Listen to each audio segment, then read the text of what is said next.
great about sports. This is what the greatest thing about sports is. You play to win the game. Hello? You play to win the game.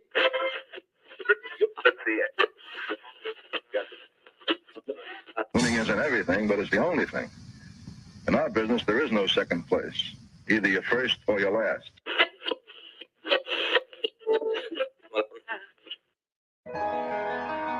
Ain't this what they've been waiting for?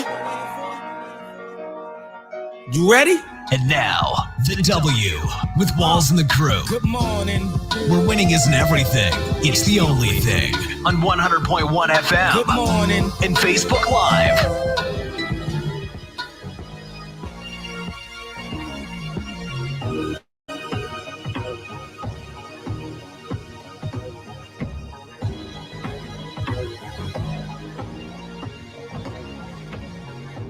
Good morning. Right back like we never left. Another Saturday morning with the W Show, Kansas City, talking sports and pop culture. If this is your first time checking us out, we greatly appreciate you making us a part of your Saturday morning.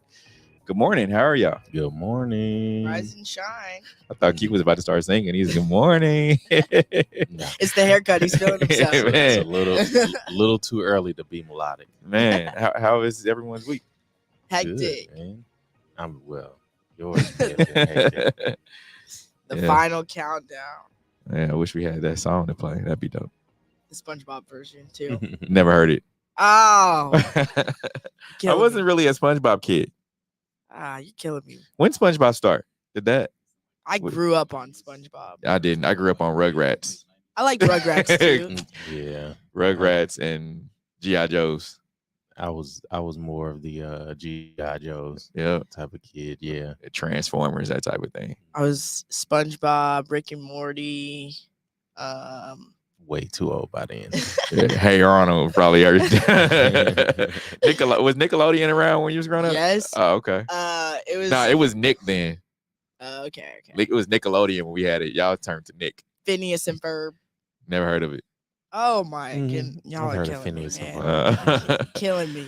All right, we got a lot to talk about today, and not all about cartoons this morning. Coming up on today's show, we'll dive into the Chiefs. They'll go out to Arizona, and they're going to take on a Philadelphia Eagles. And they join a small group of teams, NFL teams, that are playing in their third Super Bowl in a 4-year span. Not many teams have done that. Can you believe it? Period. Yeah. Okay. Tom Brady says he's retiring for football. This time is for good. We'll see. Broncos reach a deal with Saints for Sean Payton, and the Royals narrow 14 potential downtown stadium sites to 5. Wonder where. We'll dive into that. Plus, coming up in about 30 minutes, we'll have our sneakers of the week during our Hate It or Love It segment. Let's get to today's headlines. And now, here are the biggest sports headlines from this week. We bring them to you every Saturday morning on the W with Walls and the Crew on 100.1 FM and Facebook Live. The Kansas City Chiefs join a small group of teams to play in 3 Super Bowls in a 4-year span. They've already made history ahead of Super Bowl 57. Steve, how do you feel? I mean, it just goes to show you what a good quarterback can do, for an organization, especially when you draft a QB. You don't really know, but shout out to the scouting department first and foremost, and also the Chiefs front office, because they put all their eggs in one basket, so to speak, in Patrick Mahomes, and they found out that he's good, and they built around him. You look at 2018. We all know what happened. It was what 5-5, and he's offsides in D Ford. Mm-hmm. So they knew it was a coaching deal. They go and they revamp and bring in, get rid of Bob Sutton, bring in Steve Spagnuolo, and that seemed to flip the switch and turn it around. Good defense wins championships, and not only that, but they also have a great offense. And Andy Reid leading the way with Eric Bieniemy as well. So I just think now, can we start it's early, but that dynasty conversation is there. You want it to. I don't really want it to, but it's there. I think if they make it to the Super Bowl, let's just say next year, looking beyond this year, if they make it to the Super Bowl next year, win this year and win next year, can you start the dynasty conversation? Yes, this year Okay, and next year. I just want to know, when does it start? That. Yeah, but you gotta win multiple to be considered a dynasty. Okay, and they haven't won multiple. Okay, I mean, but they joined that small group. There are less than 10 teams have matched the Chiefs' success. No, definitely, I give you that. But Steve's logic is always fluid. It's not. This is set, because I mean, it's there. You see what the writing on the wall of, okay, they made it in 2019, they made it back in 2020, back to back. They had a, I wouldn't say down year last year. They just lost an AFC Championship game. What's the motto of the show?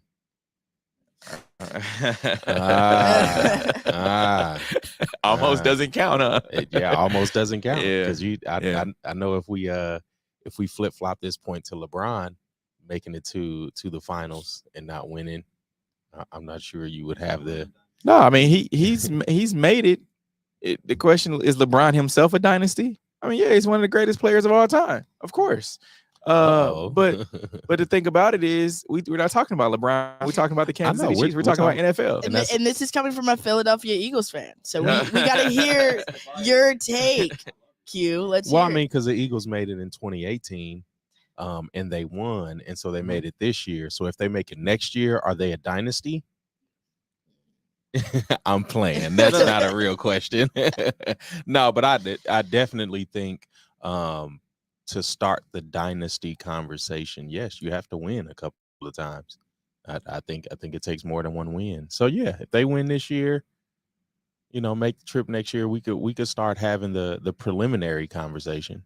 Preliminary. Mm-hmm. Okay. I mean, because here's the thing too about that. Tom Brady's no longer in the NFL. Mm-hmm. So, and I know we'll talk about that in a minute, but you have a great team, right? Mm-hmm. Great coach.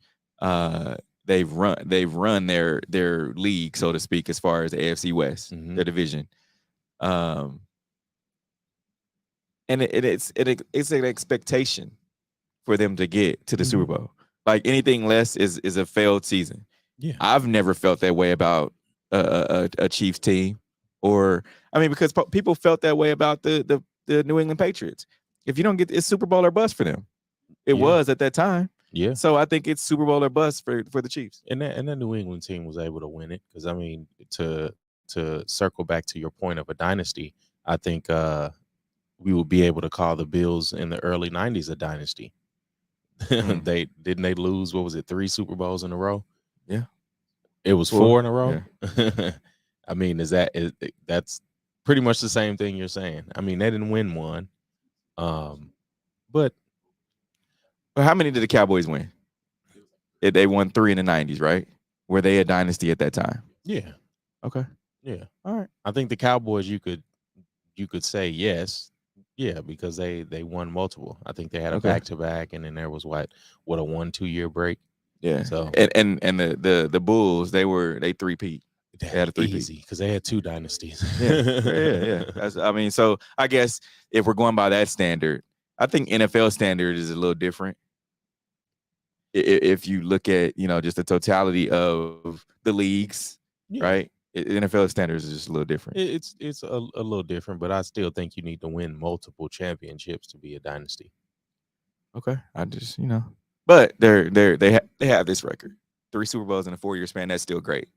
Still great. Nobody took that. I just want to hear you say that. It doesn't fall in the dynasty basket, though. Okay, it's a little short. Okay. Fair enough. Now, we're wheels up to Arizona today to be a part of Super Bowl week. What are you guys looking forward to most about Radio Row and reporting on the Super Bowl again this year? Q?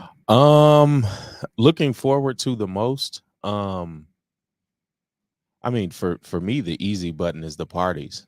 And not in a sense of like going to the club, but I like the networking aspect of the party, like meeting the different people, because Super Bowl is a little different, where the parties aren't necessarily like, go get drunk every hour of the day. Like, a lot of times it's, hey, come see this space of our city almost on it. It's almost like media is like tourists because Mhm. we get to see a lot of different parts of the city. Mhm. That's Most the definitely. the host city. But then also being able to learn about the different technologies. Like last year, one of the networking parties we went to at the movie studio, um, there were like different food trucks, like the automated food truck. Mhm. Um, Mm. a lot of the different vendors, like the Mhm. giveaways we got. Um, yeah, so the giveaways were really good, and that's like the cool thing because as someone that has my own brand, just being able to look at what other brands do to market themselves, but then create this full experience from an entertainment sense. They definitely do a good job, especially the people that put things together. Steve? I think for me is kind of on the lines of what Q said, but I think it's more in the aspect of being at Radio Row and being able to just to network with not only the athletes but the other like whether it's radio stations, whether it's personalities, people like that, just to see where we line up in that. You know what I'm saying? Like it for us to be there and be a small fish amongst big sharks in the water. Yeah. It's cool to see, and it's cool to just kind of just rub shoulders with folks that have been doing it for years. Yeah, I definitely. mean, you get a guy that has come on our show, Rob Parker. Like he's been around for 20 years plus, and he's still doing it. And he comes over to us. He's like, man, because we look like him, right? Like so, there's not many radio stations or shows that are there that have an all black crew. Like it just doesn't happen. And so I think that is the part that I love about it so much, and I'm looking forward to it. Just the people that come up and like, man, y'all look like me. Cool. Heck yeah, let's talk. Yeah. So I just like that part of it. And you made me think of another point, because even at the parties that are off-site from Radio Row, you see a lot of the real people come out on Radio Row. You get like the facade, the company person, but then as soon as they step outside of that convention center, it's a different thing. But Jazz. And definitely that, and I think looks like looking like them and just like-minded people. Like I found it really fun to go to those events and like the parties and everything, and you can sit there and like, here at home, like, so you got your certain groups that like and follow sports, talk about sports, but not everybody's into sports. But then we go there and it's like you could chop it up about any sport, anything. Like we can always find something like in common with those people, us all being in the sports world. So I think that's pretty cool because there's always a conversation starter or like a way to meet new people.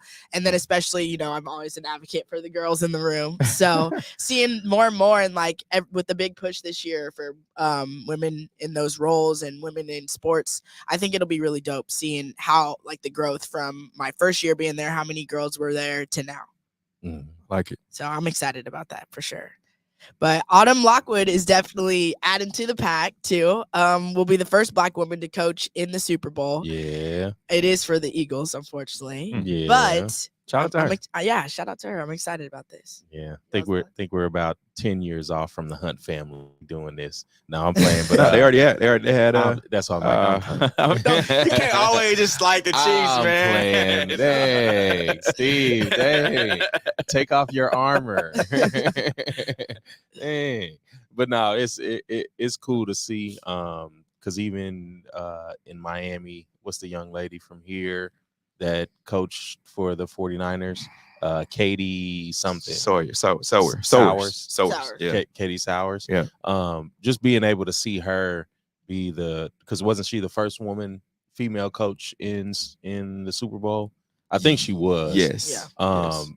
So again, being able to meet her, but then to talk to her about like Kansas City stuff. Yeah. That was pretty cool to see. So I hope we get a chance to run into her and exchange some ideas and some thoughts. And this one definitely kind of goes back to looking like me. Like for me, this was huge to see like somebody that looks like me in that role too. And so, yeah, definitely that was big. Yeah, and I think we always talk. Well, at least I brought up the conversation when we started talking about Becky Hammon in the NBA, like how much you get guys. We talk about LeBron, heck, KD, Kyrie. How much will they actually listen to a woman, right, in their respective sport? And I think it's gone over really well, you know, because sometimes, and we see the battle. Let's just take it locally. We see a Tyreek Hill and an Eric Bieniemy kind of get into it on the sideline, right? It's just the heat of the game. That doesn't mean they're not taking it personal, but I just think it's just in the heat of the moment, in the heat of the game. They're both competitive. They want to win. And I've always wondered how that would go over with a woman in a coaching role. And I just think they don't take things personal. And I think it's been well. How far do you think we're off from having a woman be a coordinator? Ooh, I think we're far off from that because minorities, whether it's black or whatever, they've just become that. We look at the Eric Bieniemys. We look at give me another one from what's the guy from Tampa, Byron Leftwich. Yeah, but so I think as the culture goes, they will go. And then they'll start looking at women. But it's a good starting point. Because I think they have to be position coaches first. And I think it's one thing to right now to have in that situation, like say in this heated situation, it's the women's opinion amongst a couple others. Like, but for that to be the woman's opinion is the deciding factor. I think that's a whole nother level of like, I don't think we're anywhere close. Like, it's one thing to be like, okay, I'll take your 2 cents. But it's another thing to be like, oh, you're the decision maker. Yeah. I feel like that's a whole nother level of like layer of respect. And I don't think we're far off because I mean, Steve and I's generation, looking at older millennials, we didn't have that. Like there was hardly any female presence even in the games. Like normally a woman would come around, whether it's football or basketball. And it's like, we don't want the girl. True, for real. Yeah. So like loving basketball. So like now being able to have women be position coaches, I'm interested to see how that progresses. Because a lot of the times the woman probably hasn't played the game. But then you can flip-flop that on its head and it's like, well, the Bill Belichicks haven't played the game. Right. But they were able to become masterminds. So I'm interested to see how the league reacts if we get a female coach that comes out like a Sean McVay that comes in, 30 something, very early 30s, and it is looked at as this mastermind. But I mean, we still have the racial imbalance, and we see it, easing up off of quarterbacks, and it's starting to get there with coaches.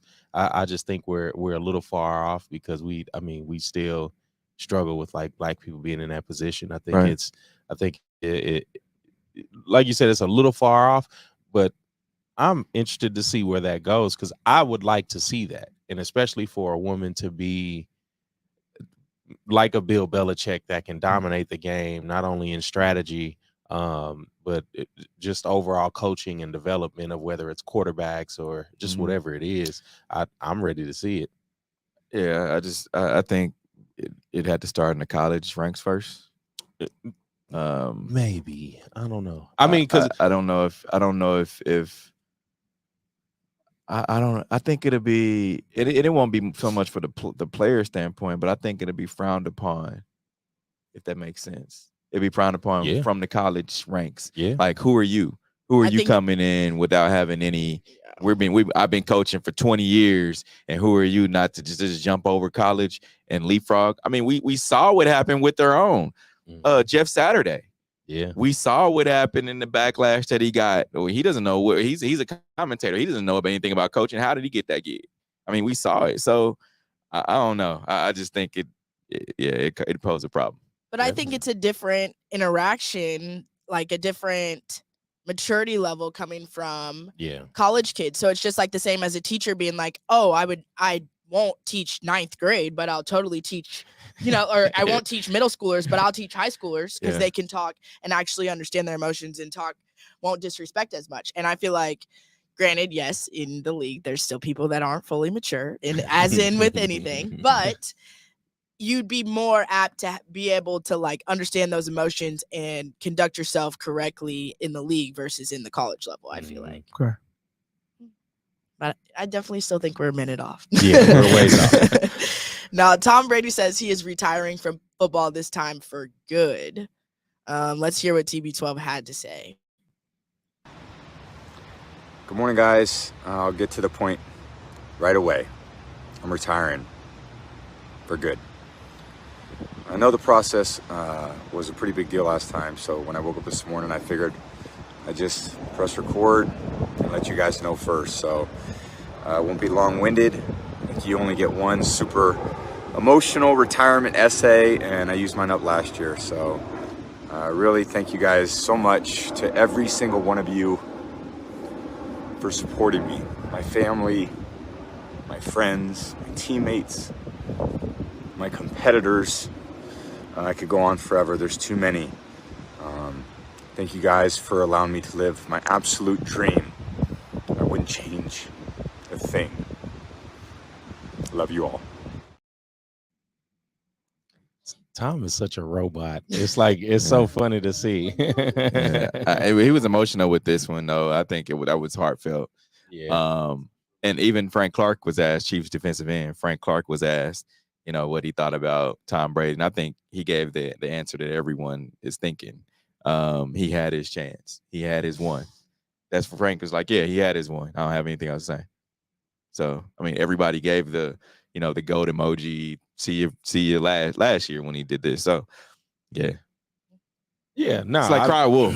Yeah. You're not gonna fool me again. Yeah. No, and I think there's a lot of circumstances that go into that. I think Frank, whatever he's saying, I think one, that's out of ignorance.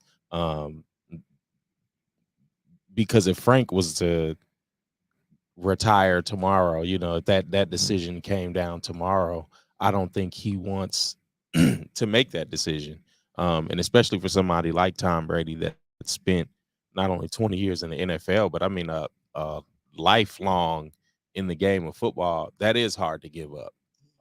And it comes down to those decisions. You hate it as to see his family have to go through that, to say, oh, I'm retiring, and then like a week or two later come back out of that retirement. Like I think they knew for his family. I think they knew. I don't think they knew. I think they were expecting this fall and winter to be a family, to start anew, and then you see his wife leave him right before the season. And it just started that domino effect. And I think that was a affirmation point. And yes, Frank is probably speaking from a rival sense. But he had his one. Yeah. Give him that.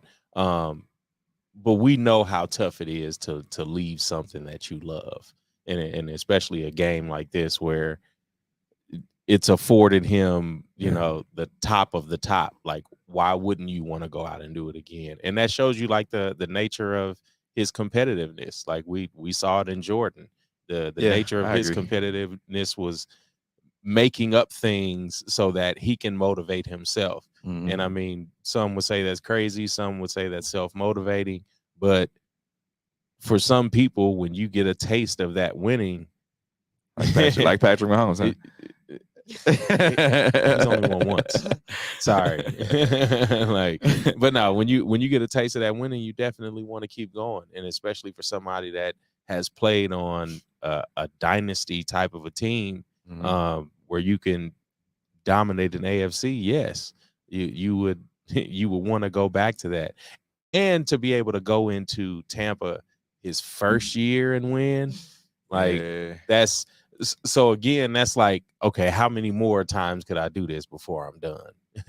And I think my only comment to Frank Clark back would be easier said than done, because That's what I'm saying. like yeah. when you think you're ready to pull the trigger, and especially when you're healthy, it's not like he's having an injury or something that's taking you out of the game. Like sometimes I feel like it would almost be easier for it to go out that way, to where it's like, okay, I physically can't do this anymore, or like I've got to walk away. But just having to just make that decision, knowing that you may potentially still be fully healthy and still be able to do it, is definitely easier said than done.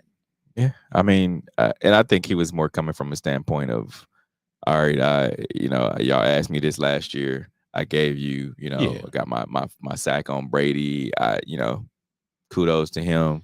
He went into a heartfelt thing last year, and then he was asked again this year, and he's like, all right, yeah, I gave y'all one, and he got his one. I'm not gonna go through all that again. He's gonna ride off to the sunset, whatever. Good luck to him, and that was it. Yeah, no, and I like that, like being able to say, yeah, we did this once. I'm not gonna be fooled again. But yeah. Thanks. Broncos reached deal with Saints for Sean Payton. Steve, your thoughts? Another guy that's coming back out of retirement, but I think this one was planned. So now he's got to go in and win. He's got a quarterback who's done it. I just think Broncos fans, they're at the point where it's kind of like what we just said. You're not gonna fool me twice. Yeah. Right. Like we were bamboozled into believing this thing. Broncos, let's ride. From Russell Wilson. So you got to show us. And I think the way that he's gonna win fans over is to beat the Chiefs. I think that's the way that he's gonna be able to right the ship and let them know that he's in it to win it. That's. You can't go another season with this team losing 2 times in the division to the Kansas City Chiefs. It just can't happen. Yeah, and I think for fans to win him over is just winning. I don't know if it's laser focused on the Chiefs. I think it is. I think it's returning back to that prominence, because you could almost say Denver has had a dynasty team where they won a couple of times and they lost one. They did. But so did Sean Payton officially retire before, or was he just fired and out the game? He retired. He did? Yeah, Okay. he retired because he still had his contract, and that's why they had to do the deal with New Orleans in order to get Sean because they Payton. still had the rights. Yeah. Okay. Yeah. Definitely. Because I think I had forgot he had retired. Mhm. But it goes to the point how hard it is to stay away from the game. Because didn't he do a run at CBS or something like that? Some kind of commentating. Yeah, he did. Sunday morning football. I never get to see it, but Sunday morning football. Yeah, and so it shows you how tough it is to stay away from the game. And I think that's one thing I forgot to mention is I wonder what Tom Brady does a transition after the game. I don't see it at coaching. I don't see it at I don't see him commentating or doing any analysis. I think he's going full on into the TB12 brand. I saw something where he was on like social media talking about he has a deal with Dick's, and it's coming to like these new Dick's type stores where the TB12 brand is like kind of like The Rock has something with Under Armour, except this TB12 brand is just his. And I think you look at him diversifying more, but even to go back to Sean Payton, I like this because, as I've said the whole season, I think the Broncos issues and Russell Wilson issues resided in the coach. I don't think it had anything to do with Russell. I think Russell mailed this season in a long time ago. And we saw how fast they fired the coach at the end of the season. I think this was inevitable. I think it was inevitable around like week 4 or 5. I forget what week it was. We talked about it, but just seeing how horrendous they played, and it wasn't necessarily the players. But I think Nathaniel Hackett really got put in a tough position to be afforded the head coaching opportunity so soon, and especially to pick up a team like this where you have to resurrect them to get back to a prominence, the John Elway era, the Terrell Davis era of winning, and then a couple of years off from that, and then having Peyton Manning. So that's 2 Hall of Famer shoes to fill, and Russell can do it. Is Russ not a Hall of Famer? I think he'll get there because I mean, Okay. the same dynasty conversation you could have had with Seattle, Yeah. and especially in I mean, I think he is. I think he's first ballot. I definitely think he Yeah. is, and the way people ragged on him all season, I thought it was misplaced because it's a what can you do for me league. Like, what have you done for me lately? Yeah. And Russ hasn't done a lot, and especially his last year in Seattle, it was a lot of turmoil, a lot of players coming out about their past interactions and how they really didn't rock with him, Especially since they're still winning. Yeah, and there are some things I'm not totally saying Russell is innocent in this, because there are certain things you have to do as a teammate, as a comrade. But I think Sean Payton comes in and rights this ship. It may not be next year, but I think within the next year or two, you'll see some like transformation. And he's coming to probably the most competitive division right now. I would want to say the AFC North, but not really because Pittsburgh is a question Right. mark. Cleveland is always a question mark. But the AFC West, you have the Chargers and the Broncos that are like, Right. they just haven't gotten over the hump. They're literally right there. So I think Sean Payton comes in and does well. Now, some winning might help the Royals' case in this one. Royals narrow 14 potential downtown stadium sites down to 5. Steve, your thoughts? This is getting interesting. I have a few sources that have told me that the stadium is going to the 18th and Vine area. KCATA is going to be out, and that's where the stadium is going. Oh, right there on the other side of 18th and Purcell, that's where it's going. And it just makes sense when you see all of the infrastructure and the money that they're putting over into that area. Mm-hmm. It just makes perfect sense. And to be able to combine the 18th and Vine area with the stadium and then going over into the Crossroads area, I mean, it just makes sense, especially having the historic Buckle Neal YMCA there on between 18th and 19th and Purcell. You have the Urban Youth Academy right there. You have the Negro League Baseball Museum right there. So I just think it's fitting. It makes perfect sense for it to go right there. I think what you're saying makes sense.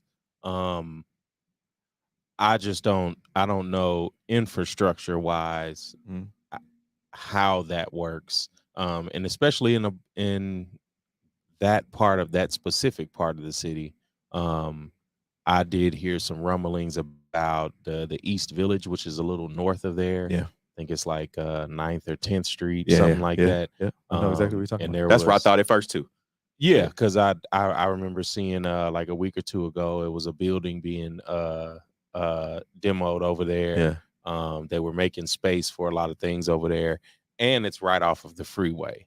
I think being that close to the freeway, downtown River Market, I think it's very close to the women's soccer stadium. So I think it goes a little further north. I personally don't want to see it that close to 18th and Vine. Really? I think it kills the district. Yeah. I mean, I can see that. I really can. But then you look at them getting ready to. I mean, they're demoing Parade Park, right? Mm-hmm. A place where Black folks lived since I've known them 50 plus years, right? And they're gonna, I think, put high rises right there. And so I think it's going in one of those two spaces, but I'm leaning more towards just seeing, where the mayor's from, where, what area he likes to frequent, and that's the 18th and Vine area. And I just think he would be able to make a mark on this city by helping get the Royal Stadium right there. And then there's a lot of old buildings there that are now vacant. They've been vacant. and when there's like the recycling spaces over there that have just become vacant within the last year and a half, 2 years. And I just think it just makes sense to go there. But we'll see. it's not our $1 billion problem. Not at all. Thanks. Now we're gonna take a quick break. Coming up, we'll discuss a high school basketball coach who couldn't close the yearbook. Keep it locked Ooh. in. This is the W Show. We'll be right back. You're tuned in to the W with Walls and the Crew, where winning isn't everything. It's the only thing. On 100.1 FM and Facebook Live. Are you not entertained? Are you not entertained? Is this not why you are here? Come spin with us, Kansas City. KC WeSpin 360 is the coolest 360 video spinner experience for events. KC WeSpin 360 is taking it to the next level. The 360 video spinner platform rental will be the life of the party. Everyone will be talking about their 360 video experience while bragging about it on their social media pages. The captivating slow motion and reverse effects will have your guests feeling like celebrities. The KC WeSpin 360 video spinner can capture slow-mo videos, GIFs, and boomerangs from every angle. Specializing in corporate events, weddings, social gatherings, bar bat mitzvahs, school events, and fundraisers, KC WeSpin 360 can be found online at kcwespin360.com. Come spin with us, Kansas City. Don't be depressed, frustrated, or stressed because of the loss of a loved one. Golden Gate Funeral and Cremation Services is here to assist you with a smooth, stress-free transition. It doesn't matter how your loved one transitioned, we will offer you a memorable celebration to your liking. We are a family-friendly, full-service funeral home right here in the heart of the city, offering affordable cremations and package pricing and quality service. Call us when you need us. 816-231-GATE. That's 816-231-4283. There's only one Golden Gate, located at 2800 East 18th Street, Kansas City, Missouri. Exchanging your grief for a golden experience. Are you ready to take your gaming experience to the next level? Max Adrenaline Mobile Video Gaming is here to offer the best mobile entertainment that includes video games, laser tag, and karaoke. Our mobile video game theater offers a 33-foot climate-controlled luxury RV with 5 gaming stations, and we can accommodate up to 20 players at once. Are you looking for entertainment at your next event? Well, look no further. We'll come to you. Specializing in birthday parties for all ages, sports events, team building, corporate events, school functions, holiday parties, and more. We're here when you need us at 816-897-0509 or maxadrenalinekc.com. You're tuned in to the W with Walls and the Crew, where winning isn't everything. It's the only thing. On 100.1 FM and Facebook Live. Remember to interact with our show. Use hashtag Talk About It. Message us, and we'll talk about whatever topic you want. Now, high school girls basketball team season is over after a 22-year-old coach impersonates 13-year-old player. Let's see the video first. All right, file this one under one of the strangest stories I've ever heard of and talked about. Last Friday, we received an email from the mother of a player on the Churchland High School girls JV basketball team that an assistant coach on the team named Arlisha Boykins impersonated a 13-year-old player on the team that was out of town for a club basketball tournament. Here's video from that game. Churchland is in the black uniforms. Number one right there that just came up with the black block shot. We're told that as Arlisha Boykins. They were taking on Nansman River. This video has been edited to show you some of the highlights. Arlisha is apparently a 22-year-old young woman going up against 14 and 15-year-old girls.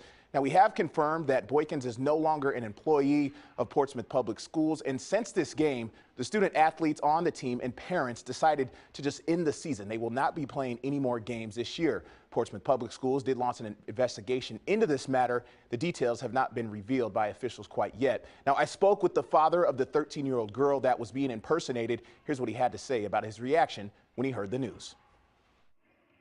Coaches, always preach to the kids, about integrity and those type of things. So I was just shocked. I just need, an apology, because I haven't yet received one from, the overseer of the program or nothing. He just came out and just told us the stipulations of what was going to happen, but there was no apology issued personally to us, even in his presence. We're going to follow up with this story if more information comes out. Those parents told me today that they. Interesting. Very interesting. Jazz, would you go back and play in a JV game? You know what's sad about this? I feel like I would blend in at the the size, the features. So, I mean, if I could get away with it, possibly. For the guy commentating, he's right that the integrity side of it is not right. But, I mean, it's crazy. You're 22, 23 years old, right? Grown woman.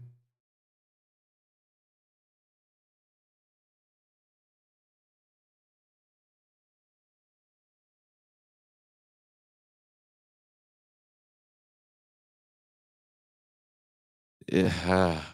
Ball is life, Steve. Yeah. But still, you sometimes. So we had a senior when I was coaching. We had a senior who transferred in, and we wanted to get him like a few reps, just live reps against another team. And so he was like I said, he was a senior. Seniors can't play JV. That's just the rule. And so, well, they can. However, they just don't. You won't be a senior playing junior varsity. Yeah. Anyway, we talked to the coach of the other team. Was like, hey, we got this kid.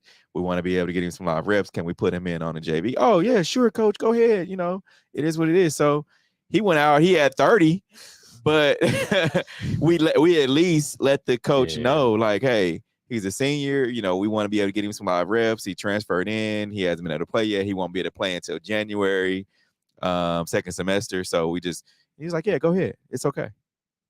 But at least you let him know. But this is way out of hand. Yeah, it's way out of hand. And you saw her like, and one. You saw her, I'm like, come on. What kind of, like, how do you get off doing like that? Just that's what I'm saying. Ball is life to some people. I mean, some people take that very seriously. And I mean, if it takes putting on a JV uniform and going and get some buckets, I mean, she's forever a bucket. Anybody can clearly. Get it. Anybody can get you want the smoke. Like, Steve, you admire the Mamba mentality, but not in this case. No, I'm playing. But like, I won't say anything is wrong with her. I think she just saw an opportunity to shoot some hoop, get some reps in. No, something's definitely wrong with her. Why would you want to do that? I mean, you get it, and it's on JV. Like, do this against the varsity. I'll have another thing, but like, this is the JV team because varsity's too high profile. JV, you don't think nobody's around. I just wonder which player like snitched. Somebody said something. So because I wonder if her at the free throw line, and it's like, this is our coach shooting, right? Yeah, that's sticky. Definitely sticky. Now, Titans ditch natural grass for artificial turf at Nissan Stadium, citing injuries and player safety. Yep. Wait, it said they're ditching grass for turf? Yep. So do you think grass is... No, we just had this report like 2 months ago that said how bad artificial turf is. And they're switching it out. Oh, okay. Player safety out the window, I guess. I mean, they're citing it and saying that it's going to be better for the players. Yeah, this is interesting too. I just feel like we know the history of not only concussions, knees. There's a lot of bad things that are happening to players because of turf. And then they have Derrick Henry that touches how many times has he touched the ball in the season? Yeah. Mike 500 Mike Vrabel, head coach of the Titans, addressed the decision in a release, and he said there's nothing more important than the health and safety of our players. We had a lot of issues with grass at Nissan Stadium after a certain part of the season. It's hard to grow grass, and it gets slick. Okay. I could see that in that part of the country because you have that rain snowy mix in Nashville. I could understand that late in the season. I'm just like, and he also said, our grass is not on the level of some of the other grass services. Yeah. At the beginning of the year, summer training camp, early season, I can see it being very consistent. But as the season wears on and the weather changes, there is noticeable difference in the performance on the field. Per the Titans team, is replacing the grass with monofilament matrix helix turf with an organic infield to ensure consistent playing services year round. Fair enough. I guess so. I mean, and this is a city that's supposed to be building a new stadium. And so I think we need to go back and visit that report from like a month or two ago about turf, because I thought that was like a consensus thing. Yeah. I don't know. We'll see. Maybe he wasted some money. We will see. On that note, we're going to take a quick break. Coming up, we'll have our Hate It or Love It segment. Kick it off with our Sneakers of the Week. This is the W Show. We'll be right back. You're tuned in to the W with Walls and the Crew, where winning isn't everything. It's the only thing. On 100.1 FM and Facebook Live. Are you not entertained? Are you not entertained? Is this not why you are here? Come spin with us, Kansas City. KC WeSpin 360 is the coolest 360 video spinner experience for events. KC WeSpin 360 is taking it to the next level. The 360 video spinner platform rental will be the life of the party. Everyone will be talking about their 360 video experience while bragging about it on their social media pages. The captivating slow motion and reverse effects will have your guests feeling like celebrities. The KC WeSpin 360 video spinner can capture slow-mo videos, GIFs, and boomerangs from every angle. Specializing in corporate events, weddings, social gatherings, bar bat mitzvahs, school events, and fundraisers, KC WeSpin 360 can be found online at kcwespin360.com. Come spin with us, Kansas City. Don't be depressed, frustrated, or stressed because of the loss of a loved one. Golden Gate Funeral and Cremation Services is here to assist you with a smooth, stress-free transition. It doesn't matter how your loved one transitioned, we will offer you a memorable celebration to your liking. We are a family-friendly, full-service funeral home right here in the heart of the city, offering affordable cremations and package pricing and quality service. Call us when you need us. 816-231-GATE. That's 816-231-4283. There's only one Golden Gate, located at 2800 East 18th Street, Kansas City, Missouri. Exchanging your grief for a golden experience. Are you ready to take your gaming experience to the next level? Max Adrenaline Mobile Video Gaming is here to offer the best mobile entertainment that includes video games, laser tag, and karaoke. Our mobile video game theater offers a 33-foot climate-controlled luxury RV with 5 gaming stations, and we can accommodate up to 20 players at once. Are you looking for entertainment at your next event? Well, look no further. We'll come to you. Specializing in birthday parties for all ages, sports events, team building, corporate events, school functions, holiday parties, and more. We're here when you need us at 816-897-0509 or maxadrenalinekc.com. You're tuned in to the W with Walls and the Crew, where winning isn't everything. It's the only thing. On 100.1 FM and Facebook Live. Remember to interact with our show. Use hashtag talk about it. Message us and we'll talk about whatever topic you want. I thought you were going to let that ATL Jacob fall. If we love it, we talk about it. If we hate it, we move on. Starting off the sneakers of the week, this week we got the Air Jordan 2 Lucky Greens. Hate them. Don't like them at all. You don't? I like the classics. I don't really like these greens. When did MJ ever play in some green shoes? I'm not a fan. Not a fan. Puma Mellow Ball 02 Jades. I like these. These are pretty dope. Hate it. Mellow kind of got like some little. They're cool. I wouldn't wear them with like out and about. I wear them to like work out or hooping. But yeah, these are cool. I hate these ventricles on the back. What is that? Ventricles. It's like fire or something. Like fire. Not a fan. Hard pass. His colorways have been dope. Like he came with the Volt green, the orange, now these kind of teal. Yeah, fire. Reebok Answer Force. Classics. Yep. Can't go wrong with these. Cute. I'm just gonna jump out on a limb, and you could just pass me on all 4 of these. What? I would have to agree. I was not gonna say it. If I had to choose one, it would be the next one's the Air Jordan 5 Aquas. But this was a rough week, Steve. The Aquas. I'm probably gonna end up getting these today. Like before we leave, I think I got a shirt that to go. Yeah, these are pretty dope. Yeah, I like these. These are I saw them yesterday at the store. and the aqua is just got the teal feel. Yeah, pretty dope. Those would go perfect with your Super Bowl Letterman's jacket. They would. They would. Yeah, pass on all these. Yeah, but haters. Rough week. Bottled sand from Tom Brady's retirement spot is selling for crazy money. Hate it or love it. I love it. Get your bag. How do you know? How do you know? So whoever it lives in Tampa, because that's where he was, knows the spot. I mean, if you go to the beach, you know where all the spots are. And I mean, you can see the background, you know, the buildings, or that's probably a condo. It's probably someone that lives there and saw Tom while he was out there taking the So it's like, let me just go grab some of this sand. And sand is endless there. So we could probably go down there next week and say, hey, I got some bottled sand from where Tom Brady was. And how much you think we could sell it for? At least $1,000. If it's $90,000. You think somebody's buying it too? No. I don't know. No.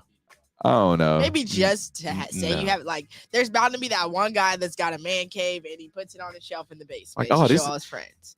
Come over to my house. I got some sand to show y'all where Tom Brady did his retirement video. You mean the first retirement? No, the second one. Yeah. I mean, if Broderick doesn't buy it, I don't know who would. Broderick's low-key saving up. Man. He's definitely setting it aside on each paycheck. Chiefs tight end Travis Kelce met with KU Jayhawks after win versus Kansas State. Hate it or love it. Eye roll emoji. Let's see the video. Listen up, fellas. Hey, hold on, listen up, guys. It's lovely to get one, baby, but it's even better to get two. Go ahead and get that thing, dog. Kelce, my dog, but that was kind of wow. How does he know what 2 championships feel like? The shade. He could be talking about All Pro. He could be talking about Pro Bowl. He could be talking about anything. No, he was talking about a national championship that they just won some months back. Yeah, Steve likes to forget about that. Yeah. All right, what's the next one? I love it. What's the next one? Iowa and Illinois fan group dispute reason for ticket order cancellation. Hate it or love it.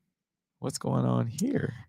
Well, days before they're set to battle at the Hawkeye Arena in Iowa City, the Hawkeyes inviting Illinois are already jousting with one another. Their purchase of $200 tickets for the matchup, and the decision will cost the group more than $6,000 if it can't recoup because it's too late to cancel the charter buses and other travel arrangements. And the group also accused Iowa's brass of being fearful of its presence. I mean, that's this is a wild story. It is. I don't know where to go with this one. It is. You know what? They donated the tickets to Boys and Girls Club, but I'm just like, man, why y'all just can't just give them the tickets? Like, it is what it is. I mean, if they travel, they travel. I mean, it's I don't know. And going back to Travis Kelce, oh my goodness, we're on Iowa right now. No, because I mean, maybe he already read the script this year, so he knows they're winning. Oh, here we go. Here we go. That was a reach. But you never know. Minnesota Timberwolves star Anthony Edwards claims he eats 21 bags of hot Cheeto fries a week. Hate it or love it. You a Cheeto fry eater? Don't you eat the hot chips? 21 a week? Oh, I would. Never mind. Can't even go there. You know the intestines are flaming at that point. That's terrible. Let's hear what he has to say. I've been eating them since I was probably like 5 years old. I prefer these over any chips in the world. I probably eat like 3 a day. You do the math. Was that 21 bags? Yeah, I eat that many. Probably more though, for real. Depending on how long my day is. He trying to get the NIL deal as an NBA player. Nah, that definitely is. Now that I'm thinking about it, that ain't nothing but he's looking for endorsement money. Because I done 3 a day. But low key, like I eat those, and the best chips that are on the market right now are hear me out. The best chips on the market are the LeBron James Ruffles, the hot with the cream cheese. It must be good. The sour, the cream. Yeah. Hey, yo. The best. Go look at the Ruffles with LeBron on the bag. Those are the best. Like I had the ones with Jason Tatum on the bag, but the ones with Bron on the bag, oh man, I could eat. Oh, so these are like wrap snacks, but for chips? Yes, they're good. I mean, for NBA players? Yeah, they're good. They're really good. We might have to stop down there. Yep, you will. They're Hot good. take. Clemson's Brevin Galloway signs NIL deal. Wait. Adam Garcia says the Takis. Oh, the Takis? Nah, hey, you talk about that. I never had them. You never had Takis? No, never. You'll probably never eat hot chips again. Really? I don't eat hot chips. Like, the taste is nasty, but it's the texture for me with Takis though, because it's a different texture. I mean, it's a rolled Dorito. Yeah. Is it? It's just rolled up instead of like flat. No. I don't want no chips my son eats. Oh no, these Takis are. I mean, they're. You're crazy. Yeah. Okay. You're crazy. They're probably the best chip on the market. All right. Just wait till you had these. I guess we're gonna have a debate when we get there. Yep. We'll have a debate in the car. Chip debate. All right, bet. Back to Clemson's Brevin Galloway signing NIL deal following injury. Hate it or love it. This is when I read this, it was really interesting. Mm-hmm. Like, NIL deal for having surgery on his testicles. Oh, yeah, it was an underwear company. Oh, has signed him to an NIL deal. I had a very inappropriate joke that was about to come out. I'm just surprised it wasn't Under Armour. Yeah, he suffered a testicular torsion following a workout. So the six-year senior, he basically he gave a graphic description of what all went into it, but the company is now backing him in an NIL deal. So he's gonna leave school with some ducats. Testy market. Good one. NFL teams can no longer ask draft prospects if their mother is a sex worker. Hate it or love it. I love it. Yeah, they ask all kind of crazy questions in these meetings, which and really don't make any sense. I just feel like they want to see what kind of person you are, want to see your emotion, all that kind of stuff. Yeah, that it's wild. It's wild to have to ask all that, and not even have to, like, to insert that. Like, that doesn't matter how I play football. Like, what? But it's a lot of crazy things that go on in that draft process. And if they do, they could be forced to forfeit a draft pick between the 1st and 4th round and be fined a minimum of $150K. Yeah, and I was reading some of the ones that have been asked, like in 2010, Miami Dolphins general manager Jeff Ireland apologized to Cowboys first-round pick Dez Bryant and asked him during a pre-draft visit whether his mother was a sex worker. Yeah. In 2016, Atlanta Falcons coach Dan Quinn apologized to Eli Apple because one of his coaches asked cornerback about his sexual preference, and then 2 years later, LSU running back Darius Juice said in one of the combines, he was asked about his sexuality, and another inquired if his mother was a sex worker. Crazy. Like, that's just crazy. I didn't have that on my bingo board. Nah, definitely. But that, I mean, the exploitation that goes into, like, being in a position to ask those questions with a straight face. Yeah. That's wild. Definitely. Star UGA quarterback Stetson Bennett arrested in Texas for public intoxication. Police say, hate it or love it. It's crazy, man. Like, I get it. Like, but he's old enough to know better. Yeah. You know, like, come on, man. I blame. You know, I blame the people that he's around, who he's associated with. You know, you're going to be a first round pick. You gotta lay low until you get the money, man. Just blame him. Yeah, because I don't think you can blame anybody else but him. But okay. Is Georgia a dynasty? Yes. Oh, yeah. Okay.